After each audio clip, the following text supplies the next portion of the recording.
Hari Om friends, welcome to the fifth part of the series on the temple of Serapis and how it was destroyed. So over the last few weeks I kind of got a little bit sidetracked, but hopefully in the coming month in February I'll be able to put out more videos. So let's continue where we left off last time. Okay, so last time we saw the reign of Emperor Julian and how he almost managed to reverse the tide of Christianity. So after Julian's death in 363 of the Common Era, uh, a person called Jovian, who was close to Julian, was made emperor. And his reign was very short. He ruled for 8 months before either being killed off or dying of natural causes.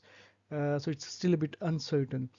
So Jovian was really known for restoring Christianity to its previous favored status as it was before Julian. So he kind of hit the play button as far as Christianity was concerned.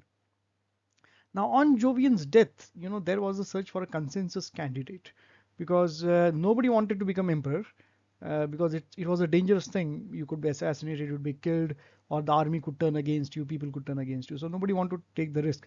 So people wanted to be kingmakers rather than the king.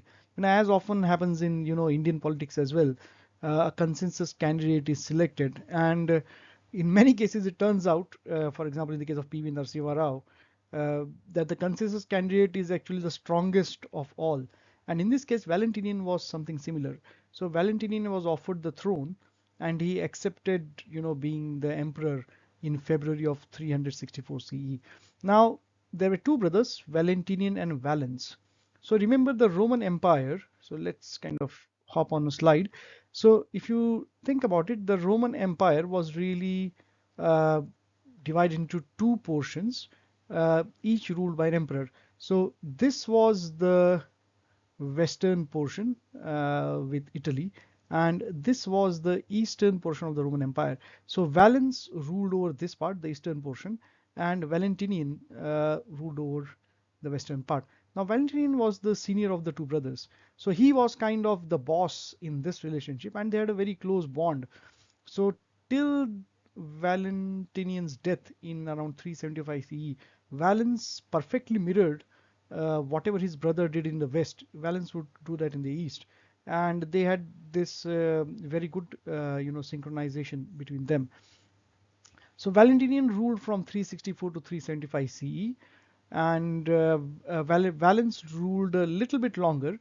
So he ruled till 378, and he was killed in battle. So the first thing that Valentinian did, and Valens did as well, was they promptly got rid and dismissed all the administrators, philosophers, literary people, etc., appointed by Julian. So this was again, turning the clock back prior to Julian's time. And I've called them both as status quoists. So they let the status quo remain as it was. Okay, so they did bring in changes which are favorable to Christianity, but they didn't upset the apple cart too much, because remember, even at this point of time, the majority of the Roman Empire, the citizens, were really dharmics. So dharmic somewhat like today, where a lot of the ritual has gone out from our lives, but we still kind of go with the formalities, or on the face of it we are still very Hindu or Sanatana Dharmic, but a lot of the substance has gone out. So this was a similar situation, but even then it was quite dangerous to try and kind of push the envelope too far. So what Valentinian did was, and I think this was a combination, as John Holland Smith has said, a combination of both superstition, insecurity regarding his position, and also to kind of start aggressively promoting Christianity. So Valentinian further tightened the noose on Tantra practitioners. So Tantra practitioners were known as theurgists, or magicians in the Roman Empire, and he was simply following in the footsteps of Constantine, et al. So any ritual or sacrifice done in the night was outlawed. So the logic was, if you were doing something for the benefit or the good health of the emperor, then you could do it in the day. What was the need to pray to the gods or devatas in the night? Pray like criminals. And this is similar to modern India's obsession with getting rid of superstition, and superstition is purely defined as Hindu belief and rituals. So even in India, if you read the news, all these rationalists and these Christian and Islamic NGOs, they try and strike at low-hanging fruit, like Jalikattu in Tamil Nadu, where you got people who kind of fight with bullocks and that kind of thing. They try to brand it as superstition, get it banned in the name of animal welfare or cruelty to animals or something like that. And we always find at the root of these public interest litigation in the courts in India, or PILs as they're called, is some NGO which is either backed nowadays. Interestingly, even several people related to the ruling dispensation or the Bharatiya Janata Party are backing these litigations against Hindu practices. So this is quite similar mentality, and this edict of Valentinian regarding outlawing of all sacrifice in the night was opposed by a very senior and powerful figure in Rome called Praetextatus. Now, Praetextatus was a scholar. He was a man of integrity, and he was a very good administrator as well. And successive emperors had always listened to him because there was a lot of respect for him. So this law was slightly modified, and what Praetextatus has said, and I'm quoting John Holland Smith here, he said that such a law would make life not worth living for the Hellenes. Now, Hellenes were the Romano-Greeks who were following the Greek and the Roman traditions, since it would put an end to the most sacred mysteries ever to unite mankind. So the emperor kind of took back the law, and he permitted the certain night sacrifices to be to continue. But the persecution against the theurgists or the tantra practitioners continued unabated both in the east and the west. So Valentinian and Valens, as I said, they were status quoists, and the reason for this is I'll tell you some of the measures they took. So Valentinian ensured that Christian soldiers did not act as sentries at dharmic temples. Okay, and the reasons are quite obvious. So this was one of the steps that Julian had taken. So he restored Valentinian, I mean, he restored all the privileges to the bishops. But what he did was, previously they had judicial powers over both Christians and non-Christians. So he restricted it to Christians only. So bishops could judge the actions of Christians. He refused to close the temples despite a lot of pressure from the church, and he issued an edict for religious toleration, and this was consistently applied even till the time he was alive, at least.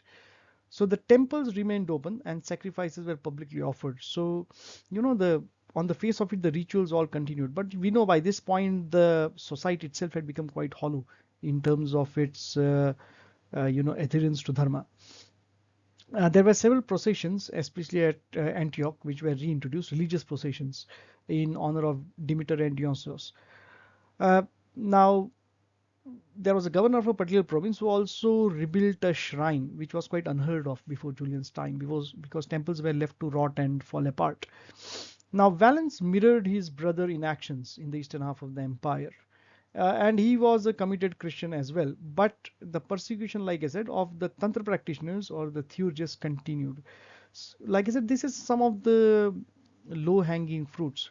Now, another action that Valentinian took in Rome, so Valentinian was in Rome, was he tried to rein in the different Christian factions. Now, each faction had or were supporting a certain bishop, because this was a fight for power and wealth which came with the position, and massacres and murders and bloody fights were common in Rome.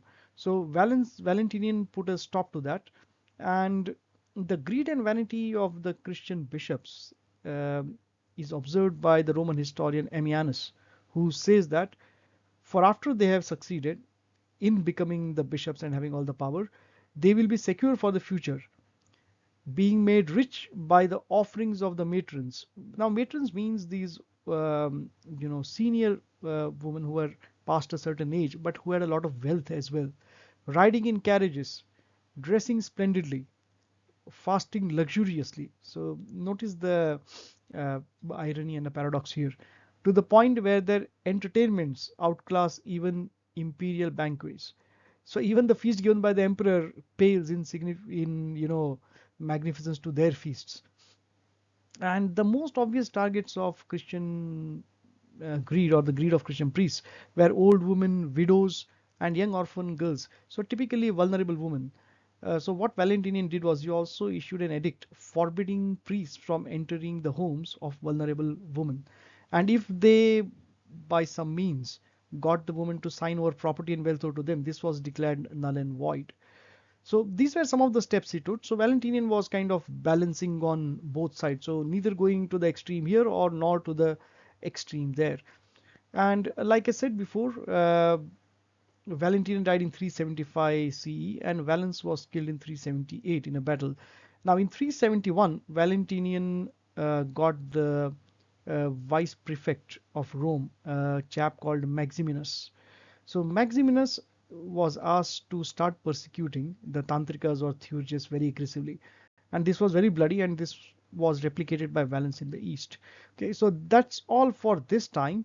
Now, in the next slide or the next part, we'll look at Theodosius. And this will probably be the final one. It might go a bit longer because it was in the reign of Theodosius that the temple of Serapis was finally destroyed.